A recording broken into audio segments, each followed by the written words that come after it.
Question number 31st question में an electron has an atom X which occurs in the first short period has an outer electronic structure an S2P1 outer electronic configuration S2P1 what is the formula and acid base character of its oxide. S2P1 यानी outer electronic configuration कौन सा 15th group आया भाई। क्या करते हैं P block, P में क्या है ये पी ब्लॉक का एलिमेंट है, आउटर मोस्ट पी की इनकम्प्लीट सबसेल है, तो 10 + 2 + 1 ये करते हैं पी ब्लॉक का ग्रुप फाइंड आउट करने के लिए। 15th ग्रुप आया यानी नाइट्रोजन फैमिली, और नाइट्रोजन फैमिली के जो ऑक्साइड बनते हैं, क्या पूछ रहा है ऑक्साइड कौन कैसा बनेगा और क्या क्या होगा। तो नाइट्रोजन फैमिली में मेनली क्या होती है नॉन मेटल, जैसे N2O3 है, P2O3 ये ऑक्साइड बनते हैं इसके, ठीक। और ये ऑक्साइड क्या होते हैं एसिडिक होंगे, ठीक है। नॉन मेटल के ऑक्साइड मेनली एसिडिक होते हैं, नीचे जाने पे बेसिक कैरेक्टर बढ़ सकता है ना, या एम्फोटेरिक हो सकते हैं। बेसिक तो नहीं होंगे, एम्फोटेरिक होंगे। जैसे Sb2O3 है वो क्या होगा एम्फोटेरिक होगा, लेकिन बेसिक नहीं होगा, ठीक। तो या तो एसिडिक होंगे या एम्फोटेरिक होंगे। तो X2O3 टाइप बनेगा, इसको बोल सकते हैं X2O3 टाइप बनेगा ये एलिमेंट। और X2O3 टाइप बेसिक और एसिडिक दे रखा है तो एसिडिक बोलेंगे हम, आंसर आएगा। तो आंसर क्या है X2O3 एसिडिक, सी ऑप्शन में आ जाएगा। नेक्स्ट है question number 32 which of the following is the most electropositive element. Aluminium, A दे रखा है एल्यूमिनियम, बी दे रखा है मैग्नीशियम, सी दे रखा है फास्फोरस, डी दे रखा है सल्फर। अब इलेक्ट्रोपॉजिटिव उसे कहते हैं जो इजीली इलेक्ट्रॉन देते हैं। इजीली इलेक्ट्रॉन कौन सी देती है लेफ्ट पीरियड के एलिमेंट्स, लेफ्ट ग्रुप्स के एलिमेंट।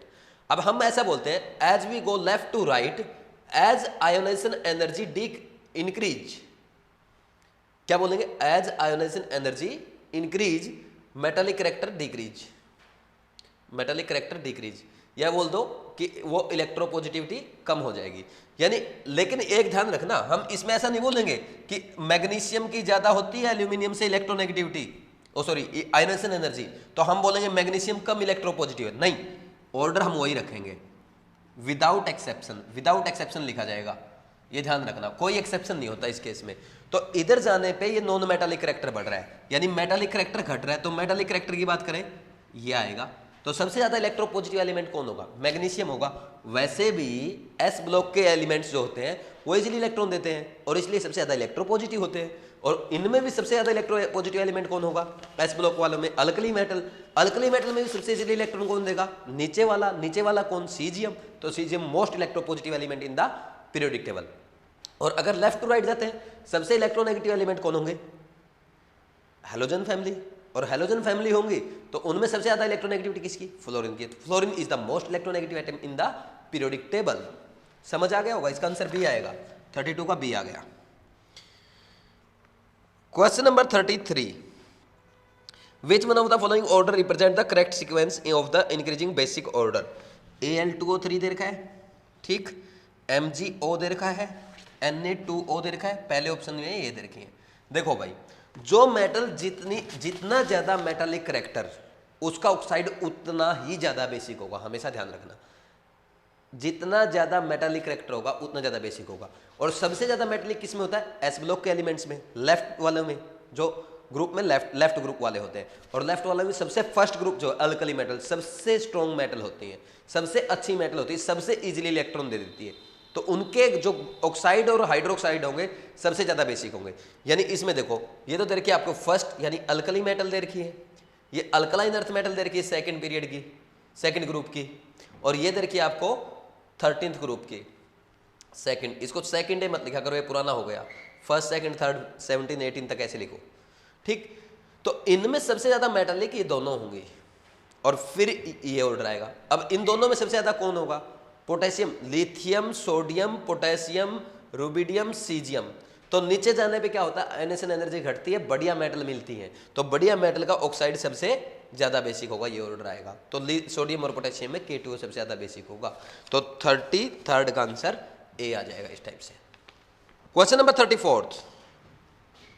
34th में which one of the following oxide is neutral. Neutral oxide पूछ रखा है, देखो CO है, SnO2 है, ZnO है, SiO2 है।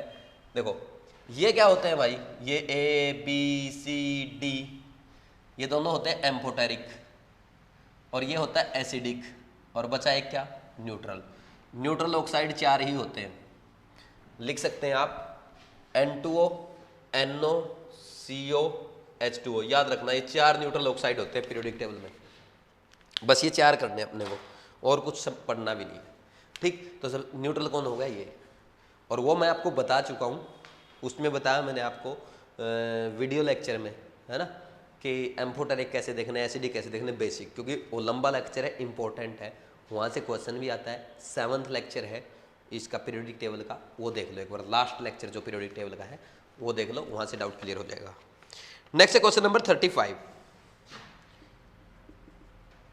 Between HF, HCl, HBr and HI, HF has highest ionic character because, भाई हम आयोनिक करेक्टर क्या करते हैं, ionic character is directly proportional to delta En होता है, जिसकी इलेक्ट्रोनेगेटिविटी डिफरेंस ज्यादा उसका क्या होगा, उसकी ज्यादा आयोनिक करेक्टर। जैसे HF है, HCl है, HBr है, HI है, सब में हाइड्रोजन तो कॉमन है। अब हाइड्रोजन की हर जगह 2.1 इलेक्ट्रोनेगेटिविटी, बाकी में जिसकी सबसे ज्यादा होगी उसका डिफरेंस सबसे ज्यादा आ जाएगा, वो फ्लोरीन का होता है, तो ये ऑर्डर आ जाएगा, ठीक। तो इसका रीजन क्या है, fluorine has the highest electron affinity, electron affinity की तो बात ही नहीं हुई। इन HF electronegativity difference is highest, यही तो मैंने बताया आपको, यहाँ पे इलेक्ट्रोनेगेटिविटी डिफरेंस सबसे ज्यादा होगा, तो B is the correct answer. C और डी भी पढ़ देते हैं। Fluorine ion has the highest value of ionic radius, नहीं। Atomic orbitals of H and F have almost similar energy, ये भी कोई रीजन नहीं हुआ, ठीक। डेल्टा En जितना ज्यादा डिफरेंस होगा इलेक्ट्रोनेगेटिविटी का, तो उस डेल्टा En जितना ज्यादा डिफरेंस होगा उतनी ज्यादा पोलरिटी होगी, जितनी ज्यादा पोलरिटी होगी और उतना ही ज्यादा आयनिक करेक्टर होगा। क्वेश्चन नंबर 36 का A, in which of the following arrangement the order is not according to the probability indicated against it. भाई पहला बोल रहा है साइज, एल्यूमिनियम 3+ है, Mg2+ है, सोडियम प्लस है, फ्लोरीन सबसे ज्यादा इसका बोल रहा है, बिल्कुल सही है, ए तो सही है।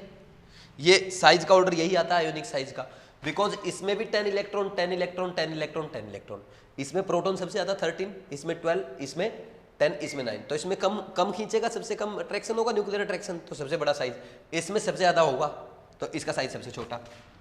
बी में बोल रहा है boron carbon nitrogen oxygen, boron carbon nitrogen oxygen, क्या ऑर्डर दे रखा है, increasing order of first ionization energy. तो हमें पता as we go left to right ionization energy बढ़ती है, लेकिन ये तो गलत है ना भाई, सोडियम की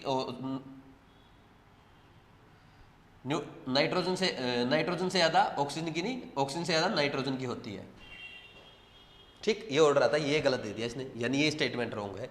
सी पढ़ लेते हैं, चलो। आयोडीन, ब्रोमीन, फ्लोरीन, क्लोरीन, ये क्या दे रखा है, ये ऑर्डर दे रखा है इलेक्ट्रॉन एफिनिटी का, बिल्कुल सही है, अभी थोड़ी देर पहले हमने पढ़ा था। नेक्स्ट डी दे रखा है लिथियम, सोडियम, पोटेशियम, रुबिडियम, ये दे रखा है आपको आयनिक मेटालिक रेडियस का, बिल्कुल सही है। डाउन द ग्रुप क्या है, मेटालिक रेडियस बढ़ती है, दोनों ठीक है, तो रॉन्ग कौन सा, बी, तो B is the answer for question number 36। Next है question number 37। Arrange SO and SE in ascending order of electron affinity. मैंने तो आपको बताया था ऑक्सीजन फैमिली में ओल्ड स्टाइल से टीपो ये पढ़ते हैं हम, तो सबसे ज्यादा तो होता किसका, सल्फर का, फिर Se का, फिर Te का, और ऑक्सीजन का एक्सेप्शनली कम होता है, बहुत छोटा साइज होने के कारण इजीली इलेक्ट्रॉन एक्सेप्ट नहीं करता है, इसलिए इसका कम होता है, तो ये ध्यान रखना, ये मैंने बताया था आपको। तो ऑक्सीजन, सल्फर और सेलेनियम में पूछ रहा है, सल्फर आ जाएगा, फिर सेलेनियम, फिर ऑक्सीजन, ऑप्शन ए में ही दे रखा है, ये पहले ही बता चुका हूं मैंने बोला भी था आगे आएगा एक क्वेश्चन में बताऊंगा। क्वेश्चन नंबर 38 क्वेश्चन में, in a periodic table the basic character of oxides increases from left to right and decrease from top to bottom. Basic character of oxide, अगर ऑक्साइड्स की बात करें तो जैसे ये हो गया अपना Na2O और K2O और Rb2O, CH2O। अगर हम टॉप टू बॉटम आते हैं, as we move top to bottom move करते हैं, तो साइज क्या होता है, आयोनिक साइज क्या होगा, बढ़ेगा, ठीक है। तो आयोनाइजेशन एनर्जी घटती है और अच्छी मेटल्स नीचे पाई जाती है, तो हम बोलते हैं मेटालिक कैरेक्टर बढ़ेगा, मेटालिक करेक्टर बढ़ेगा, या ऐसा ही बोल सकते हो इलेक्ट्रोनेगेटिविटी घटती है ना, और इलेक्ट्रोनेगेटिविटी घटती है तो एसिडिक स्ट्रेंथ घटती है, एसिडिक स्ट्रेंथ घटती है, बेसिक स्ट्रेंथ क्या होती है, बढ़ती है, सीधा सीधा ये भी बोल सकते हो। तो ये ऑर्डर आ जाएगा, because acidic strength of oxide is directly proportional to electronegativity होता है। तो नीचे जाने पे क्या होगा, इलेक्ट्रोनेगेटिविटी घटी तो एसिडिक स्ट्रेंथ घटी, यानी बेसिक स्ट्रेंथ बढ़ी ऑक्साइड्स की। अगर हम बात करें एक पीरियड में Na2O, MgO और इसके बाद आता है Al2O3, फिर आता है SiO2, फिर आता है आपका P4O10, फिर आता है SO3, फिर Cl2O7।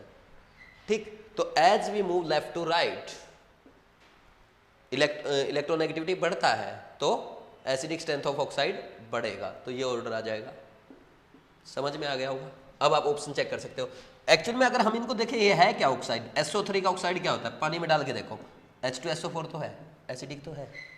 Cl2O7 वाले को डाल के देख लो, H2O में HClO4 है, 2 HClO4, यानी HClO4 का एनहाइड्राइड है। Na2O को डाल के देखते हैं, Na2O क्या मिलेगा, पानी में डाल के देखो 2NaOH बनेगा, ये बेसिक है, वो एसिडिक है। समझ आ रही बात। तो ये होता है ऑर्डर, ये समझ में आ गया होगा, और ये डिटेल से बता रखा लेक्चर में, वहाँ देख लेना एक बार, बहुत मजा आ जाएगा ये लेक्चर देख के आपको। यहाँ से हर साल क्वेश्चन आता है, 7th लेक्चर जरूर देखना पीरियोडिक टेबल का। In a periodic table the first character the basic character of oxides increase from left to right and decrease from top to bottom. Basic character बोल रहा लेफ्ट टू राइट में बढ़ता है और top to bottom में घटता है, ये तो उल्टा बोल रहा है ना। तो बेसिक करेक्टर तो उस साइड घटता है, increase from left to right, वहाँ तो बेसिक करेक्टर घट रहा है ना, एसिडिक स्ट्रेंथ बढ़ेगा तो बेसिक स्ट्रेंथ घटेगा। पहले तो हो गई wrong. Decrease from right to left, यानी basic strength left to right घट रही है, सही है, and increase from top to bottom, और टॉप टू बॉटम में इंक्रीज हो रही है, तो बी स्टेटमेंट सही है। तो ये था आपका 38th क्वेश्चन। क्वेश्चन नंबर 39 में out of the following which one do you expect to be most reactive chemically. अरे मैंने आपको बताया, ये देखा Mg, कैल्शियम, स्ट्रोंशियम, बेरियम। भाई ये मेटल्स है, तो मेटल्स की रिएक्टिविटी कैसे चेक करते हैं, एक ही ग्रुप में चेक करते हैं reactivity. As we go top to bottom ionization energy घटेगा, तो आयोनाइजेशन एनर्जी घटेगा तो इजीली इलेक्ट्रॉन देने की टेंडेंसी बढ़ेगा, और हम क्या बोलते हैं, रिएक्टिविटी भी बढ़ेगा। भाई जो इजीली इलेक्ट्रॉन दे देगा वो फास्ट रिएक्शन करेगा, तो सबसे फास्ट रिएक्शन इसकी आएगी। तो सबसे मोस्ट रिएक्टिव केमिकली कौन है, बेरियम। बेरियम डी ऑप्शन में दिया गया। क्वेश्चन नंबर 39 का आंसर डी आ जाएगा। Question number 40, which of the following is not the correct increasing order of ionization energy. अच्छा जी, पहला दे रखा है Cl, Ar, पोटेशियम, ये ऑर्डर दे रखा है ऑप्शन ए में। Cl माइनस Ar, सब में 18 इलेक्ट्रॉन है, लेकिन इसमें प्रोटॉन 19, इसमें 18 और इसमें 17 सॉरी। आप ये मत बोल देना सर यहाँ पे ये तो आर्गन है, आर्गन का सबसे ज़्यादा होना चाहिए था। देखो इसमें भी अब है ना फुल फील्ड कॉन्फ़िगरेशन है, आर्गन की बात नहीं होती वहाँ पे कि आर्गन का ज़्यादा होगा, कॉन्फ़िगरेशन की बात होती है। तो इन दोनों का कॉन्फ़िगरेशन सेम है, लेकिन इसमें प्रोटॉन खींचने वाले 18 है, इसमें 19 है, इसलिए सबसे ज़्यादा। तो ए तो सही है, और इसमें सबसे कम है प्रोटॉन खींचने वाले, ये तो एनायन है, एनायन का तो वैसे ही कम होता है। बी ऑप्शन चेक करते हैं। बी में क्या देखा है, AU, AG, CU। इसने थर्ड होता क्या है, 3D का सबसे कम, और फिर 4D जो हम आयोनाइजेशन एनर्जी का ऑर्डर लिखते हैं वो होता है सबसे ज़्यादा 5D का, फिर 3D का, और फिर 4D का। ये होता है आयोनाइजेशन एनर्जी का ऑर्डर। और ध्यान रखना, अगर साइज का ऑर्डर पूछा जाए तो 3D का सबसे कम साइज होता है, फिर 4D का, और 5D का सेम।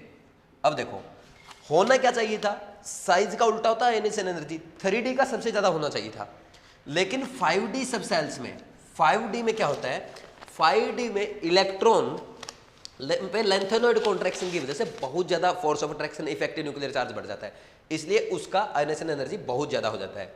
तो 3D सबसे आगे न जाकर के 5D से पीछे रह जाता है। समझ आई बात। तो ये अब देख लो, इसमें ये ऑर्डर है क्या, इसने 3D का सबसे आगे दे रखा है, तो रॉन्ग हो गया ना, तो इनकरेक्ट पूछा था। लेकिन एक बात ध्यान रखना, जो स्कैंडियम, यट्रबियम और लेंथेनम वाला है, तो इसमें साइज का ऑर्डर ये आता है, ये साइज का ऑर्डर है, तो क्योंकि इसमें लेंथेनॉइड कॉन्ट्रैक्शन नहीं लगता, मैंने पहले ही बता दिया था, तो इसमें आयोनाइजेशन एनर्जी का ऑर्डर क्या आएगा, लेंथेनम, फिर यट्रबियम, फिर स्कैंडियम। इसमें ये आएगा 3D, फिर 4D, फिर 5D। इसके सी और डी ऑप्शन और चेक कर लो। वैसे आंसर तो अपना आ गया, इनकरेक्ट पूछा था, बी आंसर आ गया। Cl2 नहीं, आयनेशन एनर्जी का Cs रुबिडियम पोटेशियम, ये तो सबको पता है। सीजियम का साइज सबसे बड़ा है तो क्या होगा, आयनेशन एनर्जी कम होगा, ये सही है। सी पोटेशियम कैल्शियम स्कैंडियम, देखो ये एक ही पीरियड के है। As we move left to right जाने पे क्या होता है, साइज घटता और आयनेशन एनर्जी बढ़ता। बिल्कुल सही है, ये भी सही है। तो आंसर क्या आ गया, P is the incorrect answer, incorrect उसने पूछा था। तो 40 का आंसर बी आ जाएगा। क्वेश्चन नंबर 41 क्वेश्चन में पूछ रखा है correct order of increasing order of oxidizing power, और हेलोजेंस दे रखे हैं। भाई जो ज्यादा इलेक्ट्रोनेगेटिविटी होगी, जो जल्दी इलेक्ट्रॉन एक्सेप्ट करेगा, उसकी इलेक्ट्रोनेगेटिव उसकी ऑक्सीडाइजिंग पावर सबसे ज्यादा होगी, क्योंकि F2 जल्दी से इलेक्ट्रॉन लेके F- में जाने की कोशिश करेगा।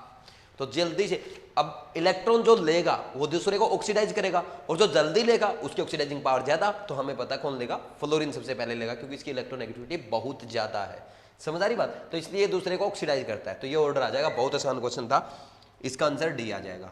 क्वेश्चन नंबर 42 में the maximum valency of an element with atomic number 7, atomic number 7 nitrogen होता है, 2s2 2p3 होती है इसके कॉन्फ़िगरेशन वैलेंस सेल का। तो वैलेंस सेल में जितने इलेक्ट्रॉन होते हैं ना, उतनी उसकी वैलेंसी होती है, 5 ही शो करेगा। और बिकॉज ये 3 इलेक्ट्रॉन एक्सेप्ट करके कॉन्फ़िगरेशन 2s2 2p6 बना लेगा, यानी इसकी ये 3 इलेक्ट्रॉन एक्सेप्ट भी कर सकता है। जैसे NH3 में क्या है, ये NH3 N-N3- मिलता है, तो 3 इलेक्ट्रॉन एक्सेप्ट किए, तो यहाँ पे इसकी कोवेलेंसी 3 है। और अगर HNO3 की बात करें तो HNO3 में +5 है इसने, यानी 5 इलेक्ट्रॉन दे दिए, यानी इसकी वैलेंसी 5 है। तो 3 भी हो सकती है 5, लेकिन 5 भी हो सकती है, मैक्सिमम कितनी है 5। तो इसका आंसर 5 देख लो, मैक्सिमम कहां दे रखा है, बी ऑप्शन में दे रखा है। क्वेश्चन नंबर 42 का बी आ जाएगा। Question number 43, which is the weakest base, NaOH दे दिया, KOH दे दिया, और CaOH ट्वाइस दे दिया, और फिर दे दिया ZnOH ट्वाइस दे दिया। देखो as we move left to right electronegativity बढ़ती है, बेसिक स्ट्रेंथ घटती है, यानी ये तो एस ब्लॉक के ये तो ज्यादा बेसिक होंगे, और ये सबसे कम बेसिक होगा। वैसे भी जिंक का तो क्या होता है, एम्फोटेरिक होता है, ये वीडियो लेक्चर्स में मैंने आपको अच्छे से बता रखा है। ठीक, जिंक का ऑक्साइड भी और हाइड्रोक्साइड भी। और इन दोनों की बात करें, इन दोनों में सबसे ज्यादा कौन होगा, KOH होगा। As we go top to bottom basic strength of metal hydroxide बढ़ती है। समझ आई बात, अल्कली मेटल की सबसे ज्यादा, फिर अल्कलाइन अर्थ मेटल की, फिर लेफ्ट टू राइट जैसे ही चलते रहेंगे घटती जाएगी बेसिक स्ट्रेंथ, एसिडिक स्ट्रेंथ बढ़ती जाएगी, ऑक्साइड्स की भी हाइड्रोक्साइड की भी। तो इसका आंसर चेक कर लो, सबसे कम पूछा था, डी ऑप्शन में ZnOH ट्वाइस दे रखा, तो यही आंसर आ जाएगा। Question number 44, increasing order of electronegativity is, option में ये दे के आपको, जैसे बी का पहले यही लिख लेते हैं SCl, इसका इलेक्ट्रोनेगेटिविटी का ऑर्डर पूछ रखा है। तो इलेक्ट्रोनेगेटिविटी ये कौन से पीरियड के एलिमेंट है, ये 3rd पीरियड के एलिमेंट है, और ये कौन से का, नाना पाटेकर ऐसे सब भिखारी, तो ये 6th पीरियड का एलिमेंट है। तो इसकी तो बहुत कम होगी इलेक्ट्रॉन एक्सेप्ट करने की टेंडेंसी। ठीक, ये इलेक्ट्रोनेगेटिविटी क्या होता है, tendency to attract shared pair of electron. ठीक, तो टॉप टू बॉटम जाने पे घटती है और लेफ्ट टू राइट जाने पे हमेशा बढ़ती है, कोई भी इसमें एक्सेप्शन नहीं आता। तो क्लोरीन की सबसे ज्यादा, फिर सल्फर की, फिर फास्फोरस की। ये भी बहुत आसान क्वेश्चन था, आंसर इसका ए आ जाएगा क्वेश्चन नंबर 44 का। क्वेश्चन नंबर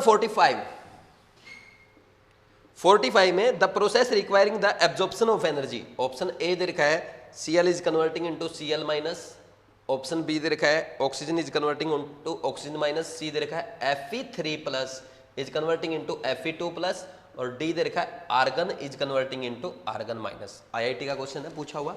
तो इसमें देखो क्या होता है, क्लोरीन माइनस में जा रहा है, तो जब भी पहला इलेक्ट्रॉन एक्सेप्ट करता है कोई भी neutral atom, except inert gases, nitrogen family और अल्कालाइन अर्थ मेटल, सबकी इलेक्ट्रॉन एफिनिटी नेगेटिव होती है, यानी एनर्जी रिलीज होती है।